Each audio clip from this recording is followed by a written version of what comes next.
Hello everyone and welcome back to Minecraft Chillax. Here we are at Chillax, and now one of the amazing things I did last episode was create a list. But as I start this episode, I realize I don't have one.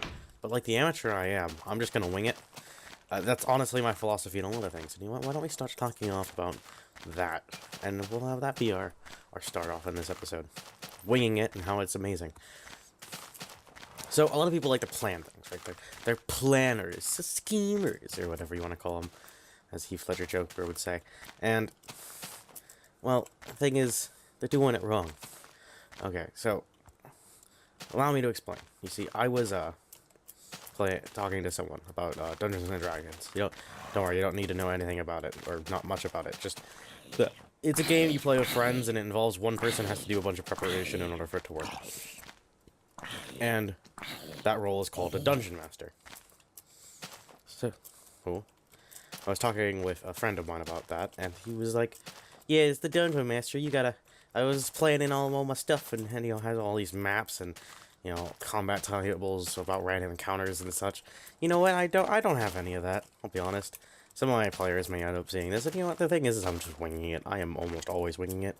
Even though I say I prepared it, it means I thought about it before the session, and I wrote down a couple notes, maybe, at best. That is my thinking about it. And oh yeah, I built on that mountain, not this one dirt. But that's my thinking about it thing. And oh yeah, I remember now. It's been a while since I played on this world, I admit. But basically, yeah, winging it is the best thing ever. You see, I wing it by just winging it, It's really helpful in life. If you have the ability to wing it, even if you prefer to prepare, just artificially put yourself in situations where, you aren't prepared. Just do that. And then, put yourself in scenarios where the costs of failure are non-existent. Like actual real-world scenarios, but the costs of failure are non-existent, like you're just messing around with your friends, improving or whatever. Just do that, and yeah, you're gonna be really good in life. Because you see, one of the biggest problems about one of the biggest issues you end up facing in this harsh reality is not being prepared for crap, and that's when everything goes to hell. But if you're good at improv, preparing, well, then you might just have a little leg up on everyone else. And anyway, I'm gonna continue work on terraforming. I can't remember where I wanted to stop, but I'll probably be able to figure it out, or at least some indication of it when I get up there. But I'm just making a few tools ahead of time, just to be ready for it. Yeah, that's my little spiel about improv. You know what, why don't we segue into D&D here. See, I'm winging it, I'm doing a good job. Yeah, Dungeons & Dragons is a really fun game, and I've been playing it for quite a long time. Well, saying that, I've been playing it quite a long time to my perspective, but, if other people looked at it, they've been playing D&D for, like, tens of years, decades, since the old D&D, and although I've played a D&D 2nd edition, it was, in 2015 or whatever, so, it wasn't very new at the time, but, there are people who probably remember a D&D 2nd edition coming out, or even when the free brown pamphlets came out with the original D&D, but D&D is really fun, and I know, some people get shy of it just because it's, required, just because it's this kind of pen and paper ideal and whatnot. And true, it isn't for everyone, I'll admit, I'll be the first to admit.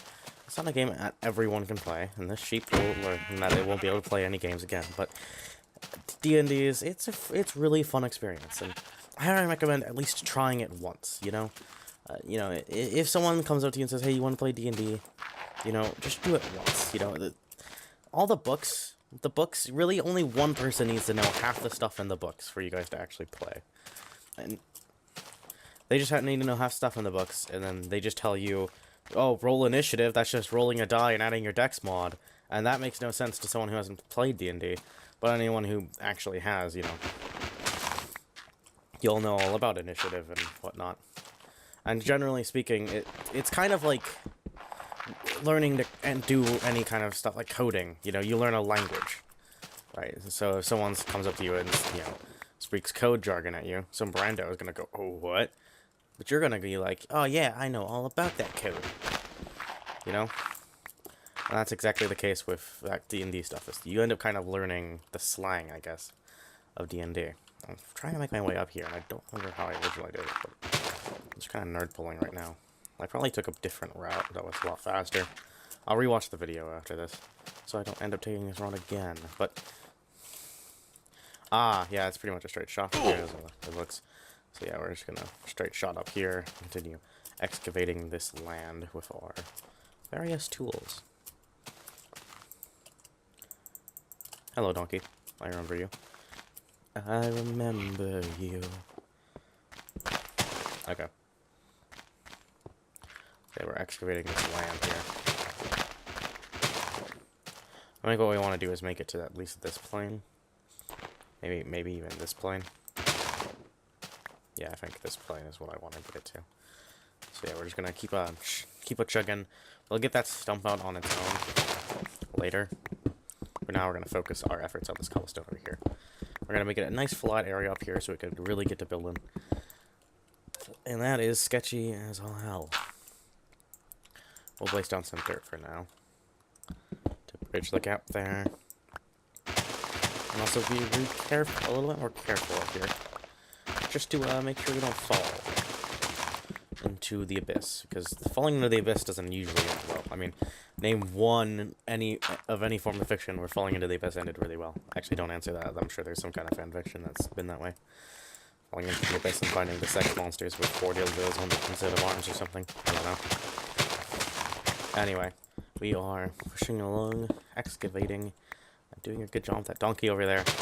He's seeing us doing hard work, you know, sweating, and he's laughing, honestly. Like, he's got the life, right?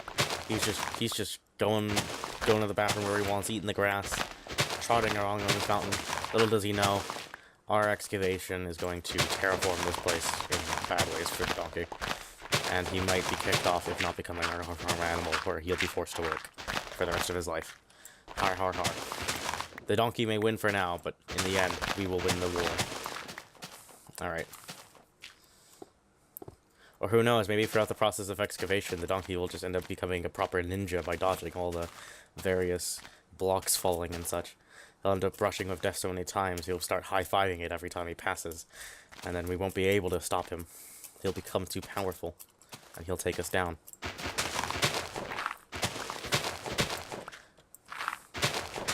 I know, I missed that torch. It's not right. Torches are not an expendable resource.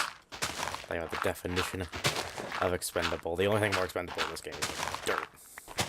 Yeah, we just keep digging. Yeah, we'll get there eventually. That's the nature of Minecraft. Is you just gotta keep working on it. You know? Keep going, keep working hard. You know, wipe the sweat off your brow, whatever. Keep going. Maybe sing a song or two. Diggy diggy hole. You know, you'll get there. Whatever you want to do in Minecraft, you can achieve it. I mean, so many things have been done. You know? And people just keep working. And one day you'll get there. One day you'll build whatever you want to do in Minecraft. That's one of the great things about Minecraft. What kept it popular for so long, and what still keeps it somewhat relevant today. I mean, it's definitely not as relevant as it used to be. There's no arguing that, but people still play it and whatnot. It's great. You know, what made it the second most sold of all time versus, like, Tetris, which I'm pretty sure has been, you know, Tetris. We all know why Tetris was, you know, fun. It was a simple game, simple premise. You don't really need to be a mastermind of genius to understand the basic premise of Tetris, but yet you can get really good at it. But Minecraft kind of has a similar feel to that, you know? You don't need to be a mastermind to be great at Minecraft, but there are people who have mastered the PvP. I say, because that's the PvP, but there are people who have mastered building and, you know how to make a building look good. I consider myself a weakling in that front.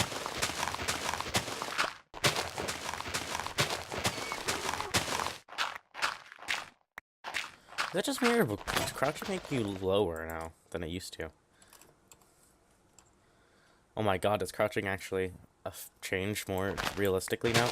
I just started playing 1.14 for the first time now. So, you know, I'm still getting used to it. I don't realize they made that change. I feel like a hobbit every time I crouch. This would be great for machinimas. But, yeah. Just keep going. Alright, the sun is setting, and I think, with the sun setting in the background, the sweat continuing to rain down us as we working hard, it's finally time to end the day, call it a day, you know. Just chillax on the side of this mountain. View this landscape that we can't see because my render distance is set ridiculously low. That's better. Ooh, leg spike. That's a little bit better. As we enjoy the sunset, as the mountains slowly construct themselves into view, we just sigh and relax. I hope you all enjoyed, and make sure to like, comment, and subscribe. I'll see you all next time. Goodbye.